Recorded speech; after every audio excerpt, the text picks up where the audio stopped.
আসলে ইসলাম বিরোধী যারা, তাদের কোনো নথিপত্রের কোনো অস্তিত্বই, আর খাইছে খাইছে কোন ফোকা খাইছে। আমাদের দেশে এই আমরা যখন জেল জুলুম এই কথাগুলো বলি, তখন আপনারা এটা হঠাৎ মনে হয় আকাশ থেকে পড়েন, আল্লাহ আসলাম কোরআনের আলোচনা শুনতে, এখানে জেল আসলো কোত্থেকে, এরকম কারো কারোর মাথায় একটু ঢুকে না? আপনারা মনে করেন যে জেল এটা শুধু বাংলাদেশে আছে, কয়েক বছরে আছে, না, এটা রাসূলের যুগেও, ওই যুগেও জালেম ছিল, মাজলুম, ওই যুগেও জেলে ঢুকাবার মতো লোক ছিল, জেলে ঢুকার মতো লোক এখনো। রাসূল করিম সাল্লাল্লাহু আলাইহি ওয়াসাল্লামকে জেলে ঢুকালেন, তখন রাসূলের বয়স ছিল ৪৭। কত বছর? তখন এই কোরআন মজিদ নাজিল হয়েছে, কোরআন মজিদের বয়স ৭ বছর। ৩ বছর রাসূল জেলে ছিলেন। কয় বছর? কোন অপরাধ ছিল? কোন অপরাধ ছিল? ৩ বছর প্রিয় নবী জেলে ছিলেন। শিয়াবে আবি তালেবে রাসূল জেলের পরিবেশে কাটালেন।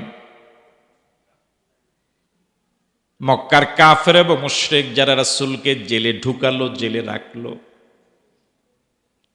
বহিরাগত যত ব্যবসায়ীরা আসতেন মক্কায়, রাসূলকে হাদিয়া দেওয়া তো দূরে থাক, রাসূলের কাছে বিক্রিও করতে পারত না, ওই কাফেরদের বাধার কারণে। চরম কষ্টকর জীবন যাপন করলেন, মানবেতর জীবন যাপন করলেন সাহাবায়ে কেরাম রিদওয়ানুল্লাহি তাআলা আলাইহিম আজমাইন। সাহাবায়ে কেরাম দিনের পর দিন, মাসের পর মাস গাছের পাতা খেয়ে খেয়ে জীবন যাপন করলেন।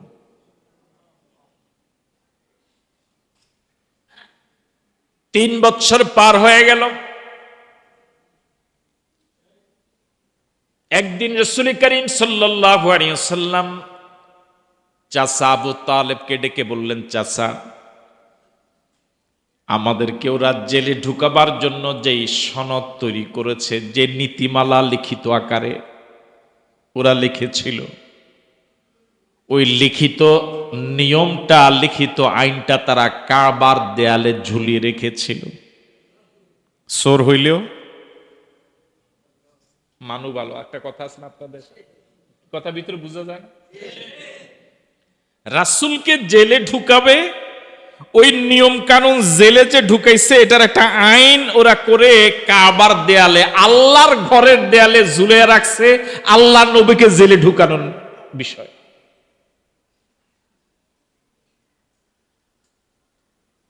মক্কার কাফের এবং মুশরিকেরা তখনও আল্লাহ একজন আছেন এটা বিশ্বাস করত। তখনও তারা কাবা তাওয়াফ করত উলঙ্গ হয়ে, তখনও তারা কাবা তাওয়াফের সময় লাব্বাইক আল্লাহুম্মা লাব্বাইক বলতো। তাহলে বোঝা গেল আল্লাহ যে একজন আছে, কাফের মুশরিকেরা তখনও এটা জানত। ওই লিখিত সনদ যেটা, ওর ভিতরে অনেক জায়গায় আল্লাহ আল্লাহ এই নামটা লেখা ছিল। রাসূল চাচা আবু তালেবকে ডেকে বললেন, চাচা, আমাদেরকে জেলে ঢুকাবার জন্য তারা যে আইনটা লিখে কাবার দেয়ালে ঝুলালো, ওই লিখিত সনদে যত জায়গায় আমার আল্লাহর নাম আছে, এই শুধু আল্লাহর নামটাই অক্ষত আছে, আর বাকি সব উলু পোকায় খেয়ে ফেলেছে। কি পোকা? ও চিনে না, মানে উলু, উলু চিনেন? উলু কাঠ যে খায়, না না, কাঠ খায় ঘুনে, উলু পোকা খায়। কাগজ টাগজ যেগুলো খাইলে উলু পোকা, আর কাঠ খায় ঘুন, ঘুনে খায়, উই পোকা খায়। আচ্ছা, এগুলো কাজ করে লাভ নেই, থাকে। রাসূল বললেন, তাদের লিখিত সনদ সব উলু পোকায় খেয়ে ফেলেছে, শুধু আল্লাহর নামটা খায় নাই, আল্লাহর নাম অক্ষত আছে। চাচা আবু তালেব বললেন, ভাতিজা তোমার কথা যদি সত্য হয়, আমি তোমাকে কথা দিচ্ছি, প্রমিস করছি, আর আমাদেরকে ওরা একদিনও জেলে আটকায় রাখতে পারবে না। সুবহানাল্লাহ বলবেন। আল্লাহর নবী বললেন, চাচা আমি যা বললাম সব সত্য বলেছি। আবু তালেব খুশিতে শিয়াবে আবি তালেব জেলের পাশ থেকে চলে গেলেন কাবার পাশে।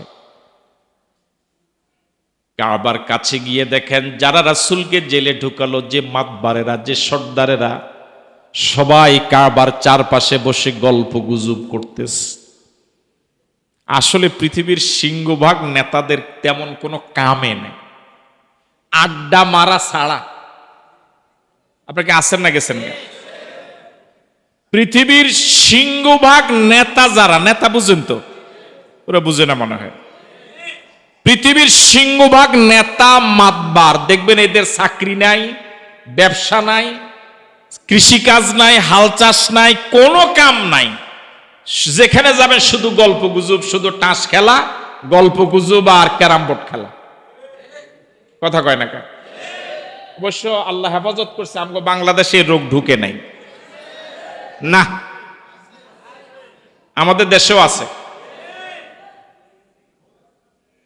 যারা চাকরি করে, মাঠে কাজ করে, শ্রমজীবী মানুষ, ব্যাংকে চাকরি করে, প্রতিষ্ঠানে চাকরি করে 8 ঘন্টা 10 ঘন্টা, যারা কৃষি কাজ করে তারা তো আরো অনেক বেশি পরিশ্রম করে। এত পরিশ্রম করার পরেও সংসার ভালোভাবে চালাইতে পারেন, ঠিক না?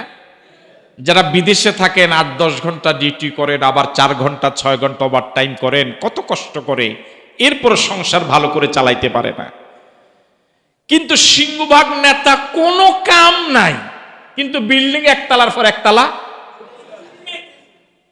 খালি উঠতেই আছে। এরকম হয় কি হয় না?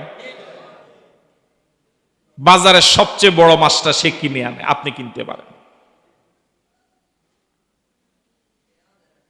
কোনো কাজ নাই, শুধু কাজ একটাই, শুধু গল্প গুজব করে, কারে কেমনে ধরবো, কারে কেমনে কার। আল্লাহ আমাদেরকে হেফাজত করুক বলিয়া। আবু তালেব গিয়ে দেখেন কাবার পাশে ওই নেতারা গল্পে মত্ত। আবু তালেব তাদের কাছে গিয়ে বললেন, তোমরা যে গল্প করছো, তোমাদের দলিল সব উলুপোকায় খেয়ে ফেলেছে।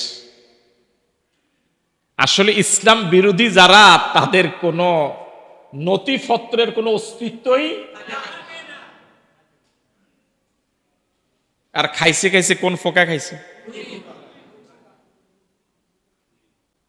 ওরা এটা বিশ্বাসই করে না। না, আমাদের কথা মক্কায় উঠে, কথা কয় না, একটা কথা আছে না এরকম, আমার কথায় দেশ উডেও, এটা কি কয় আপনাদের দেশে, উডেও বসেও, এরকম কিছু মাতবার আছেন এলাকায়, যে আমার কথা ছাড়া এলাকায় কোনো কথা,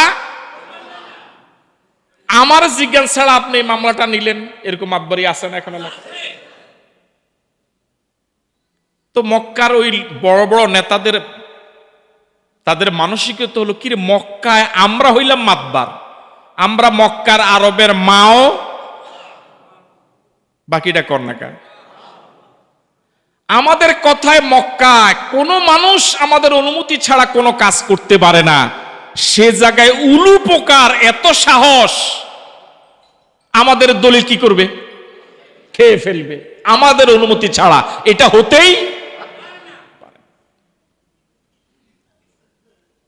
আবু তালেব বললেন, মাতবার সব জায়গায় মাতবারি চলে না। আল্লাহু আকবার বলবেন। সব জায়গায় মাতবারি, ভিঙ্গুল সিরিনি, ভিঙ্গুল ভিঙ্গুল সিরিনি মুরব্বি একটা বাসায় খুব বেশি থাকে না, অল্প কয়েকটা থাকে। হ্যাঁ না, মধু পোকা বেশি থাকে, উলু পোকা আর কি কয়, ভিঙ্গুল অল্প থাকে। সব জায়গায় মাতবারি চলে না। এখানে বসে বসে কেন মন্তব্য করো, যে জায়গায় সনদ, জায়গায় জায়গায় তোমাদের দলিলটা ঝুলালে, এটা তো এখান থেকে একটু কাছেই, গিয়ে দেখো না দলিলটার অবস্থাটা। আমার ভাতিজা মুহাম্মদের কথা সঠিক না তোমাদের ধারণা সঠিক? ওরা বলল হ্যাঁ দেখা তো যায়। এই গল্প থেকে উঠেই তারা গিয়ে আল্লাহর ঘরের পাশে বহুদিন আগের ঝুলানো মাঝখানে আর দেখার কি পায় নাই, দরকারও মনে করে গিয়ে দেখে রাসূল যা বলেছেন 100-তে 100 মিয়া ফিল মিয়া হুবহু সব ঠিক।